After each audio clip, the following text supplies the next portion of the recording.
দেখেন কত অদ্ভুত একটা পদ্ধতি, পুরাই মিস্টেরিয়াস। মানে মুখ দিয়ে জাস্ট খাসিটাকে পুরাটা পাম্পিং করে একেবারে বলের মতো করে ফেললো। এটা আমার দেখা মতো একদম মানে একেবারে নতুন একটা অভিজ্ঞতা। মানুষ আসলে জীবিকার তাগিদে কত ধরনের সিস্টেম পদ্ধতি বের করে ফেলে। এটা যদিও আমি বললাম যে পাইপ দিয়ে আপনি এই কাজটা করতে পারেন, বললো যে না আমি এভাবে করি অভ্যস্ত।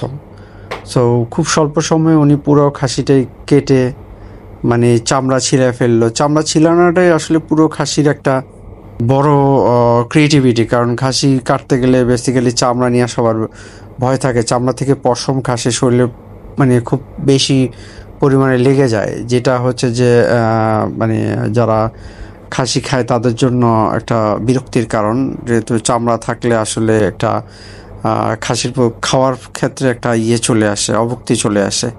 সো আজকের পদ্ধতিটা একেবারে ডিফারেন্ট একটা পদ্ধতি দেখলাম। একদম মুখ দিয়ে ফুলায়া বাতাস দিয়ে পুরো খাসিটারে উনি ফুলায় ফেললো। ফুলে একেবারে আমার মনে হয় 2 মিনিটও লাগে নাই, এত সুন্দর করে স্বল্প সময়ে উনি ছিঁড়ে ফেললো।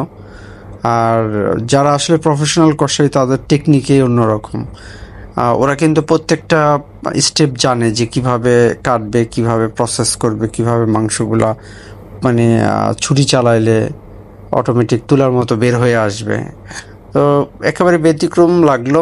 আশা করি পরবর্তীতে যারা খাসি কোরবানি দিবেন বা কোনো কারণে খাসি কিনবেন, সেক্ষেত্রে আপনারা এই পদ্ধতিটা বলে দিতে পারেন। হোপফুলি এটা কাজে আসবে।